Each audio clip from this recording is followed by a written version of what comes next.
সিপিআইএমটা Banerjee Mukherjee Chakraborty ভট্টাচার্যদের party হয়ে গেছে বলে প্রতিকূল এখানে থাকতে পারছে না, বলেও কোন দলে চলে গেল, যে দলে অভিষেক ব্যানার্জি আর মমতা ব্যানার্জি ছাড়া। আর যদি মনে হয় যে আমি তৃণমূলে যাব, আমি বিজেপিতে যাব, আমি সোজা হাঁটবে, কিন্তু তার জন্য এত ছলচাতুরি করার কি কারণ আছে? আমি বুঝতে কালকে অফিসিয়ালি তৃণমূল কংগ্রেসে যোগ দিলেন, বহু ক্ষোভ অভিমান অভিযোগ নিয়ে। সিপিএম এর কি ক্ষতি হয়ে গেল? ডুবন্ত জাহাজ বলেই অন্য দল থেকে লোক আনতে হচ্ছে। আপনি বলুন না, মানে কি, মানে এক্সট্রা কি কারণ পড়েছে? কিন্তু হুমায়ুন কবিরের সঙ্গে মোহাম্মদ সেলিমের বৈঠকের যে খবর প্রকাশ্যে আসার পর সেটা কি ভাটা পড়লো? না, কিসের ভাটা পড়লো? এই মুহূর্তে রাজ্য রাজনীতিতে সব থেকে এবং চর্চার বিষয় হলো শূন্য হয়ে যাওয়া বামেদেরকে নিয়ে। কারণ বাম যুব নেতা প্রতীকুর রহমান তিনি অবশেষে গতকাল তৃণমূল কংগ্রেসে যোগদান করেছেন অভিষেক বন্দ্যোপাধ্যায়ের হাত ধরে। এই মুহূর্তে আমাদের সঙ্গে রয়েছেন অ্যাডভোকেট সায়ন ব্যানার্জি, বাম নেতা। আমরা তার সঙ্গে কথা বলবো। প্রতীকুদ্দা কালকে অফিসিয়ালি তৃণমূল কংগ্রেসে যোগ দিলেন, বহু ক্ষোভ অভিমান অভিযোগ নিয়ে। সিপিএম এর কি ক্ষতি হয়ে গেল? ওর মনে হচ্ছে ও যোগ দিয়েছে। সিপিআইএম একজন কোনো ব্যক্তির ওপরে তো কখনো দাঁড়িয়ে থাকে না, একটা দল, একটা মতাদর্শ, কোনো ব্যক্তি কেন্দ্রিক দল নয়। বলে এটা অবশ্যই ঠিক যে আমরা দীর্ঘদিন একসাথে রাজনীতি করেছি, আমি আর ও জেলা কমিটির মিটিংয়ে গিয়ে পাশাপাশি আমাদের চেয়ার থাকতো। হ্যাঁ, সেটা ক্ষতি বলবো না, কিন্তু যে সিদ্ধান্ত নিল সেই সিদ্ধান্ত প্রচুর কমরেডকে বেদনাহত করেছে, প্রচুর মানুষকে। দেখুন, আমাদেরকে ধরুন যারা ভালোবাসে, আমি আপনাকে আমাদের বলতে আমি নতুন প্রজন্ম বলছি, ছেড়ে দিন, মানে সিপিআইএম অনেক বড় ব্যাপার, সিপিআইএম এর প্রচুর কমরেডস নেতা, আমাদের পার্টি মেম্বার সব ছেড়ে দিন। ধরুন এই যে একটা নতুন প্রজন্ম তৈরি হলো, এবং এই নতুন প্রজন্ম মানে কিন্তু এইটা নয় যে যারা শুধুমাত্র ভোটে দাঁড়িয়েছে বা যারা আপনার ওই মিডিয়াতে দেখা যায় বা যাদের কথা, যারা কোনো কমিটির সদস্য, তা নয়। আপনি যদি আমার পাড়াতেও ঘুরে দেখুন, আপনি দেখতে পাবেন যে সিপিআইএম এর একটা নতুন প্রজন্ম আছে, একদম বুথ থেকে রাজ্য কমিটি অবধি। এই অংশটাকে না মানুষ একটা অন্য চোখে দেখে।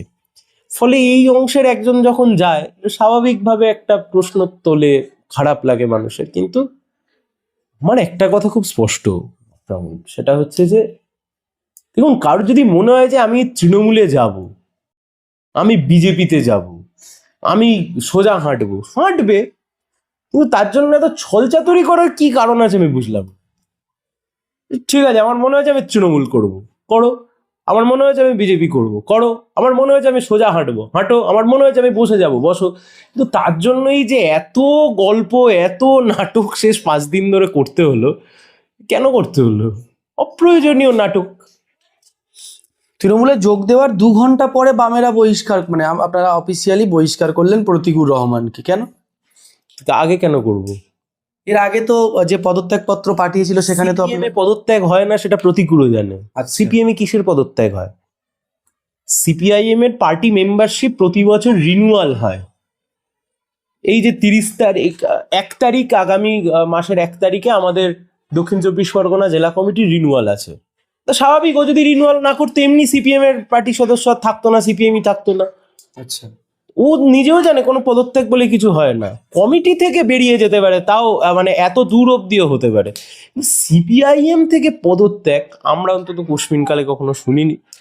ফলে পদত্যাগের কোনো প্রশ্নই নেই। আর এই গল্প আমরা বলার সুযোগ দিতাম কেন যে সিপিআইএম কোনো সুযোগ দেয়নি, সিপিআইএম কথা বলবার সুযোগ দেয়নি? না তো, একটা জিনিস তো স্পষ্ট এবং পরিষ্কার, আমরা সবাই চেয়েছি যে ও থাকুক, একটা রাজ্য কমিটির সদস্য, এসএফআই এর দুবারের সভাপতি, ও থাকুক, মানুষ ভালোবাসে সবাইকে, আমাদেরকে, ও থাকুক। কিন্তু ও যখন মনস্থির করে ফেলেছে, আমি এটাই বুঝলাম না যে এই অপ্রয়োজনীয় নাটকের কি প্রয়োজন ছিল। এই যে সদস্য পদের কথা বললে সায়নদা, আমরা সোশ্যাল মিডিয়াতেই দেখতে পাচ্ছি যে দীপশিতা ধর নাকি সদস্য পদ নতুন করে নেয়নি, কিছু গুঞ্জন, এটা কি ঠিক কথা? আমি এটা বুঝলাম না যে পার্টি কেউ মানে পার্টি মেম্বারশিপ রিনিউয়াল করছে না, এটা মিডিয়ার কাছেই বা খবর হলো কি করে, মানে খবর গেল কি করে? 1, 2 মিডিয়াই বা এটা চমকপ্রদভাবে একটা খবর করলো কেন বা কিসের জন্য? তার কারণ রিনিউয়াল করবার জন্য তো প্রচুর সময় এখনো পড়ে আছে। আমি জানি না, আমি এইসব স্পেকুলেশন কারা তৈরি করে আমার জানা নেই। প্রতিকুরদার সঙ্গে বা আপনাদের সঙ্গে তো খুব ভালো একটা বন্ডিং ছিল, সম্পর্ক ছিল। কোনোভাবে আগে থেকে জানতে পারেননি যে প্রতিকুরদা একটু বেসুরো হচ্ছে, তার অস্বস্তি হচ্ছে, সে পার্টিতে গুরুত্ব পাচ্ছে না? আমাদের প্রজন্মের দক্ষিণ চব্বিশ পরগনার ছেলে মেয়েদের মধ্যে সবচাইতে বেশি গুরুত্ব পেয়ে যদি কেউ নেতা হয়ে থাকে তার নাম প্রতিকুর রহমান, অন্য কেউ নয়। আমাদের জেলায় আমি মানে খুব জেলা কথাটা খুব ভেবেচিন্তে ভেবে আমি আপনাকে বললাম। প্রতিকুরকে তো আমাদের একই সময় এসএফআই, ও যেবারে ইউনিটের সেক্রেটারি হলো, তারপরের বার জোনাল কমিটির সেক্রেটারি হলো, তারপরের বার জেলা কমিটির প্রেসিডেন্ট হলো, তারপরের বার রাজ্যের প্রেসিডেন্ট হলো, তারপরের বার রাজ্যের প্রেসিডেন্ট হলো, in the mean time CPIM রাজ্য কমিটির সদস্য হয়ে গেল, তারপরে বিধানসভার নেতা, বিধানসভার প্রার্থী হলো, তারপর লোকসভার প্রার্থী হলো, এমনকি ও যে বলছে এত কিছু দলে দমদম বন্ধ হয়ে যাচ্ছিল, এই করছিল, গত বছরও তো জেলা সম্পাদক মণ্ডলীর সদস্য নতুন করে হয়েছে। ফলে আমি ফের আপনাকে বলছি, দেখুন এইগুলো নিয়ে আলোচনা করা বৃথা, বেকার, মানে গুরুত্ব দেওয়া হচ্ছে এক্সট্রা। কিন্তু আমি আপনাকে বলছি, কারুর যদি মনে হয় যে সে এই বাজারে তৃণমূল করতে যাবে, তার এইটুকু সৎসাহস থাকা উচিত, আত্মবিশ্বাস থাকা উচিত, কনভিকশন থাকা উচিত যে হ্যাঁ আমি যাব, তার জন্যই ঠুনকো ঠুনকো যুক্তি দেওয়া অনুচিত। মানে প্রতিকুর রহমানকে কি আর কোনো গুরুত্ব দিতে চাইছেন না আপনারা? না না, কেউ যদি নিজেকে ইনফ্রাকচুয়াস করে দেয়, কেউ যদি নিজেই নিজেকে গুরুত্বহীন করে দেয়, তা আপনি কি করবেন? আপনার কিছু করার আছে? আপনার তো কিছু করার নেই। তাই আমি আপনাকে বলছি, দেখুন, মানুষ তার ফেট নিজেই নির্ধারণ করে যে সে কোন দিকে যাবে। তা কেউ যদি মনে করে আমি ওদিকে দৌড়বো, দৌড়াক। এর আগে ঋতব্রত ব্যানার্জি, ওদিকে আপনার খগেন মুর্মু, শঙ্কর ঘোষ, এনারাও দল পরিবর্তন করেছিলেন, তখন তো এতটা চর্চা হয়নি। এখন কেন হঠাৎ এত চর্চা? বামেরা কি তাহলে সক্রিয় হয়ে উঠছে? অবশ্যই দেখুন, বামেরা সক্রিয় হচ্ছে কথাটা, বিষয়টা এটা না। বিষয়টা হচ্ছে এটা, বরং আমি এইভাবে দেখতে আপনাদেরকে অনুরোধ করব যে আমাদের রাজ্যে একটা বাইনারি রাজনীতি চলছে, তৃণমূল এবং বিজেপি। সেই বাইনারি ভেঙে এই 2026-এর নির্বাচনে মানুষ একটা অন্যরকম কিছু ভাবছে। সেখান থেকে দাঁড়িয়েই মরিয়া প্রচেষ্টা, এর বাইরে আর কিচ্ছু নয়। আপনি ভোটের রেজাল্টে মিলিয়ে নেবেন, এই বাইনারি থাকবে না। এই হয় তৃণমূলকে ভোট না দিলেই বিজেপি জিতে যাবে, আর বিজেপিকে ভোট না দিলেই তৃণমূল জিতে যাবে, এই বাইনারি থাকবে না। আমরা এই বাইনারিকে ভাঙার লড়াই করছি। এখন প্রশ্ন তাহলে এখানে, এবার আপনি বলছেন যে এখানে এত কেন আলোচনা হচ্ছে, এত কেন স্পেকুলেশন হচ্ছে? এখন আইপ্যাক যেমন ভাবে সাজিয়েছে, যেমন ভাবে গুছিয়েছে, তেমন ভাবে হচ্ছে। এখানে আইপ্যাকের হাত রয়েছে। স্বাভাবিকভাবে থাকবে না, থাকবে না। যে কোনো আজকের দিনের পিআর এজেন্সি, তাদের কাজই এটা ইমেজকে তৈরি করা, ইমেজ মেকওভার করা। তো সেই ইমেজ মেকওভার হচ্ছে আর কি। আপনি একটা সহজ জিনিস ভাবুন না, প্রতিকুর যখন ভোটে দাঁড়িয়েছিল, এর 1% খবর ওকে নিয়ে করেছে? বা যখন বাংলা বাঁচা, বাংলা বাঁচাও ছেড়ে দিন, আমি আপনাকে বলছি, ও যখন লোকসভার প্রার্থী ছিল, এর 1% যত মিডিয়া টাইম হয়েছে, এর 1% টাইম দিয়েছে? তখন তো মিডিয়ার কাছে অন্য খবর ছিল। এখনো আছে, কিন্তু এখন এইটাকে পিক আপ করা হয়েছে। কেন পিক আপ করা হয়েছে? না, এতে নিশ্চিতভাবে একটা স্বার্থ রয়েছে, সেই জন্য। আমরা দেখেছি আপনার বক্তব্যের মাঝে যে ঝাঁঝালো বক্তব্য দেন, স্টেজে বলুন, মিডিয়ার সামনে তথ্যভিত্তিক কথা বলেন, সেখানে তৃণমূলের যে দুর্নীতি, চুরি, গুন্ডামি ইত্যাদি নিয়ে আপনার বক্তব্যে অত্যন্ত ঝাঁঝালো বক্তব্য। মানে আপনি তৃণমূলকে দু নজরে সহ্য করতে পারেন না একটা রাজনৈতিক দল, একটা শাসক হিসাবে।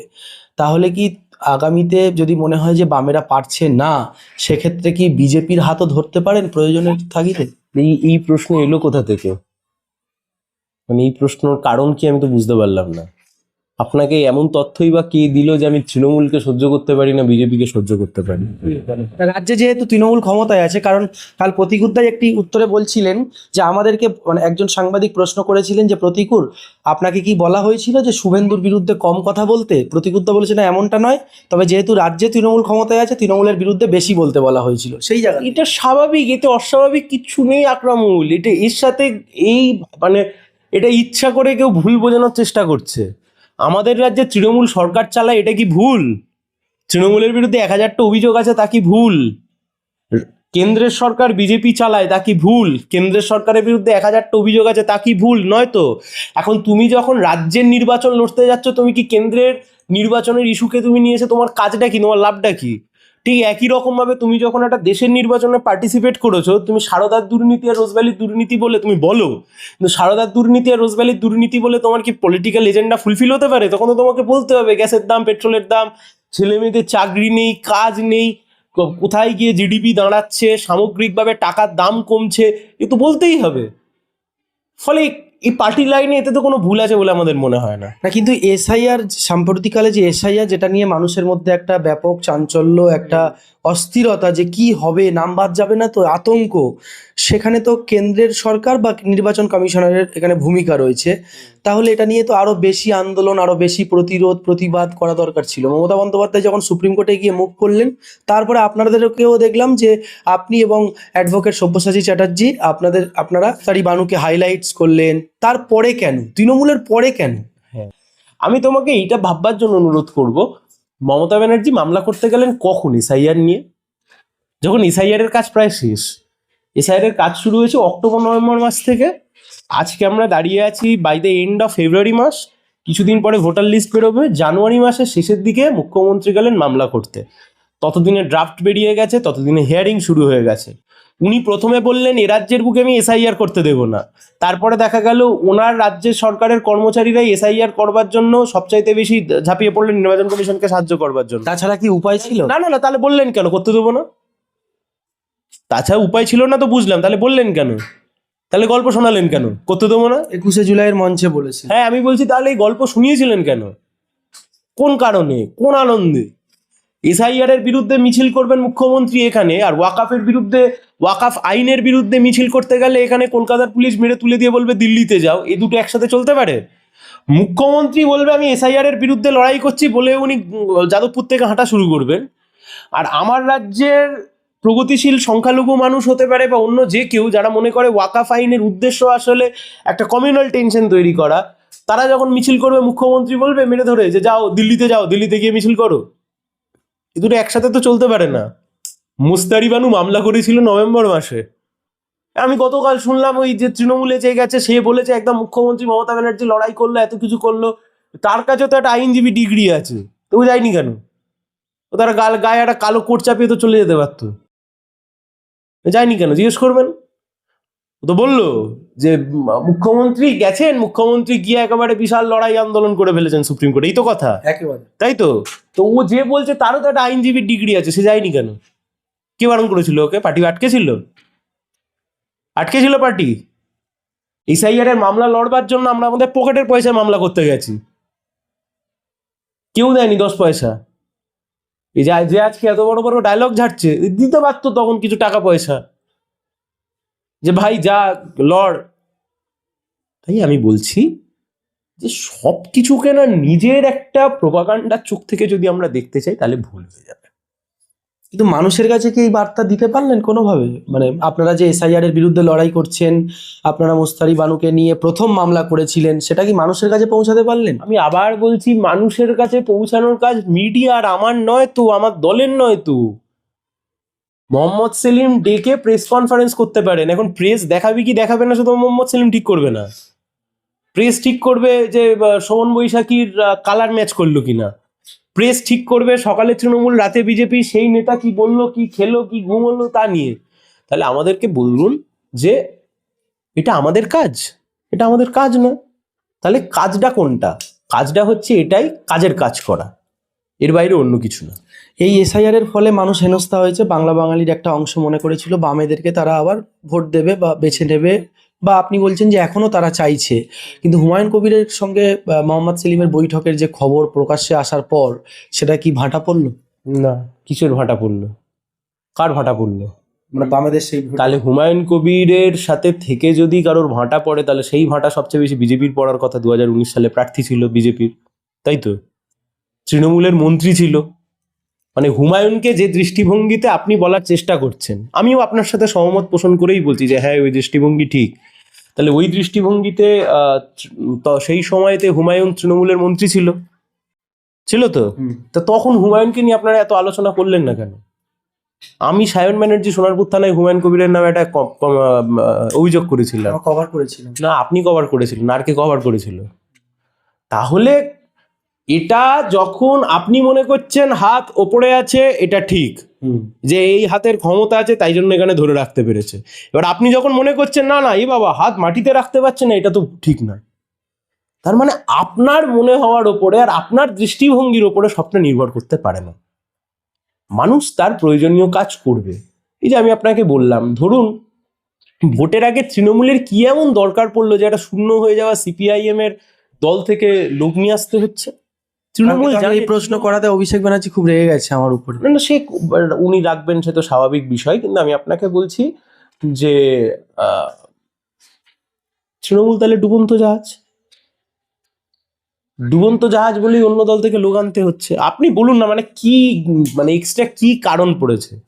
ভোটে দাঁড়ানোর লোক কম পড়েছে, ভোটে লড়ার লোক কম পড়েছে, ছাপ্পা মারার লোক কম পড়েছে, কি কম পড়েছে? কালকে অভিষেক বন্দ্যোপাধ্যায় বললেন যে সিপিএম কে যদি পুরো ফ্রি অ্যান্ড ফেয়ার ছেড়ে দেওয়া হয় তারপরেও তারা সব বুথে কি দিতে পারবে, মানে এজেন্ট দিতে পারবে। হ্যাঁ দিক তো, আমরাও তো সেটা বলছি, যে ধরে নিন ইডি আর সিবিআই বিজেপির সাথে সেটিং এ কাজ করছে না, তৃণমূল দলটা থাকবে তো? সহজ কথা, সহজভাবে উত্তর দিলেই তো হয়ে যায়। তৃণমূল আর বিজেপির কোনো সেটিং নেই, বিজেপি পশ্চিমবাংলার বুকে আর 5টা সিটও পাবে তো? তৃণমূল আর বিজেপির কোনো সেটিং নেই, পশ্চিমবাংলার একটাও দাঙ্গা হবে তো? আপনি তো যদি তো এর ওপরে, আমিও তো আপনাকে বলছি, পশ্চিমবাংলার মানুষ বুঝে গেছেন এই খেলা চলবে না বেশি দিন, এই খেলা বেশি দিন চলবে না। বিপুল নাম পড়া নিয়ে একটা বিতর্ক দানা বেঁধেছে সর্বত্র, মানে এসআইআর একটা মানুষের মধ্যে একটা আতঙ্ক ছড়িয়েছে যে আমার নাম বাদ যাবে না তো, যেটা এর আগে বলছিলাম। তারপরেই আবার একই আজকের নিউজ পেপারেই খবর যে তালিকা প্রকাশের 24 ঘন্টার মধ্যে রাজ্যে আসছে কেন্দ্রীয় বাহিনী। আন্দোলন, প্রতিবাদ, প্রতিরোধ কিভাবে করবেন, মানে কোনোভাবে কণ্ঠস্বর আটকে দেওয়ার জন্য? যদি আমরা আগেও বলেছি, এখনো বলছি, যোগ্য মানুষ বা যার ভ্যালিড কার্ড রয়েছে বা যে মানুষ অন্যায়ভাবে তার নাম কাটা গেছে যায়, তার পাশে সিপিআইএম ছিল, সিপিআইএম আছে, সিপিআইএম থাকবে। এই যে উগ্র হিন্দুত্বকে মডেল করা হচ্ছে আসামে এবং পশ্চিমবাংলাও তার ব্যতিক্রম নয়, কিভাবে রুখবেন? কোন পাতা কোন কাগজে বেরিয়েছে? গণশক্তি। কাদের কাগজ? বামেদের। প্রতিকূল গতকাল কি বললো? বিজেপির বিরুদ্ধে লড়বার জন্য কোন দলে গেছে? একেবারে তৃণমূল। তৃণমূলে। আর বিজেপির বিরুদ্ধে লিখছে কোন কাগজ? কোন কাগজ? গণশক্তি লিখছে। তাহলে প্রতিকূল ঢপবাজি করছে। প্রতিকূলের মনে হয় যে কোথাও থেকে যে বামেরা পারছে না, কারণ তৃণমূল এবং বিজেপির লড়াই বাংলাতে, বামেরা এখানে শূন্য, তারাতে কিভাবে সেখানে বিজেপির বিরুদ্ধে লড়াইটা দেবে? আমি বুঝতে পারলাম না, কিভাবে, নতুন করে আর দেবার কি ছিল? এতদিন ধরে যেভাবে দিচ্ছিল সেভাবেই দেবে। আমি ওই জন্য তো বলছি যে ওর মনে হয়েছে ভাই ও তৃণমূলে যাবে তো তৃণমূলে যাবে, তার জন্যই মানে বেকার গল্পগুলো দেওয়ার কি কারণ ছিল? আমি প্রতিকূল রহমান, সিপিআইএমটা ব্যানার্জি মুখার্জি চক্রবর্তীদের পার্টি হয়ে গেছে, সেই জন্য আর আমি এখানে থাকতে পারছি না বললো তো। সিপিআইএমটা ব্যানার্জি মুখার্জি চক্রবর্তী ভট্টাচার্যদের পার্টি হয়ে গেছে বলে প্রতিকূল এখানে থাকতে পারছে না বলেও কোন দলে চলে গেল? যে দলে অভিষেক ব্যানার্জি আর মমতা ব্যানার্জি ছাড়া আর কেউ নেতা নেই। না আপনি বলুন, মানে যুক্তি কিসের যুক্তি? আপনি আমাকে বলে বোঝান কিসের যুক্তি হতে পারে। তাই আমি আপনাকে বলছি, এই প্রোপাগান্ডায় কান দিয়ে লাভ নেই। এবং তৃণমূলের পক্ষ থেকে আরেকটা খবর ছড়ানো হয়েছে, আমরা দেখতে পেলাম যে সেখানে বলা হচ্ছে যে মোহাম্মদ সেলিম নাকি শুভেন্দু অধিকারীর সঙ্গে কোলাঘাটের কোনো একটি হোটেলে বৈঠক করেছিল। তো ভয়ঙ্কর যদি হয়ে থাকে। আমি তো একটা অন্য কিছু শুনলাম, কোলাঘাট থেকে কিছুটা এগিয়ে গিয়ে নন্দকুমারের আগে মুখ্যমন্ত্রীর সাথে বিরোধী দলনেতা মিটিং করেছে শুভেন্দু অধিকারী। হ্যাঁ, আপনিও যেখান থেকে শুনলেন আমি তার পাশের বাড়ি থেকে শুনেছি। আপনি যেখান থেকে শুনেছেন আমি তার পাশের বাড়ি থেকে শুনেছি। মানে খবরটাকে পুরোপুরি উড়িয়ে দিচ্ছেন। কোথায় ওড়ালাম? আপনি একটা প্রথমে যখন হুমায়ুনের সঙ্গে সেলিমদার বৈঠক হয়েছিল তখনও কিন্তু উড়িয়ে দিয়েছিলেন, পরবর্তীতে দেখা গেল না বৈঠক হয়েছিল। এটাও এরকম হবে না তো? কিন্তু কি বৈঠক হয়েছিল মানে সেলিম তো বাইরে বেরিয়েই বললেন, আপনারা তো ছিলেন, লুকোচুরির কি আছে এখানে? কিন্তু আপনি বললেন যে মোহাম্মদ সেলিমের সাথে শুভেন্দু অধিকারীর বৈঠক হয়েছিল, এই তো আমি আপনাকে সেটাই বললাম যে কোলাঘাট থেকে আরো কিছুটা এগিয়ে গেলে নন্দকুমারে মুখ্যমন্ত্রী আর বিরোধী দলনেতার মিটিং হয়েছে। আপনার সূত্র আপনাকে বলেছে, আমার সূত্র আমাকে বলেছে। লাস্ট একটি বিষয় আমরা এই যে বিজেপির শুভেন্দু অধিকারী একটি মন্তব্য করছেন, তার একটি সোশ্যাল মিডিয়ায় পোস্ট করেছেন যে রাস্তায় তারাবির নামাজ বা এই যে রমজান মাসের জন্য প্রচুর মানুষ রাস্তা দখল করে নিয়েছে, মুসলিম তোষণ করছে তৃণমূল, সেই কারণে তারা এখানে এরকম করছে।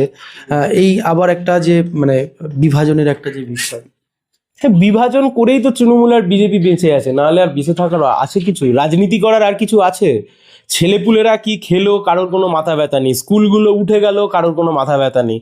সরকারি কর্মচারীরা ডিএ পেলো না, কারোর কোনো মাথা ব্যথা নেই। সুপ্রিম কোর্ট হাইকোর্ট 100 দিনের কাজ শুরু করতে বললো, তারপরেও কাজ শুরু হলো না, তার কোনো মাথা ব্যথা নেই। কম বয়সী ছেলেমেয়েরা বাইরের রাজ্যে কাজ করতে চলে যাচ্ছে, নিজের রাজ্যে চাকরি নেই, তা নিয়ে কোনো আলোচনা নেই, মাথা ব্যথা নেই। শুধু তৃণমূল আর বিজেপি কি করে রেখেছে, একটা ধর্মের টোপ খাইয়ে দিয়েছে, হিন্দু মুসলিম হিন্দু মুসলিম, আর তাই নিয়ে মেতেছে। কিন্তু এই দিয়ে ভোট হবে না একটা বলছে। সে আর তো 1-2 মাস পরেই নির্বাচন হতে চলেছে, কি পরিকল্পনা রয়েছে বামেদের এবারে? ভোটে লড়বো জিতবার জন্য, তৃণমূলকে সরান, বিজেপিকে রুখুন, বামফ্রন্টকে জেতান, সহজ কথা।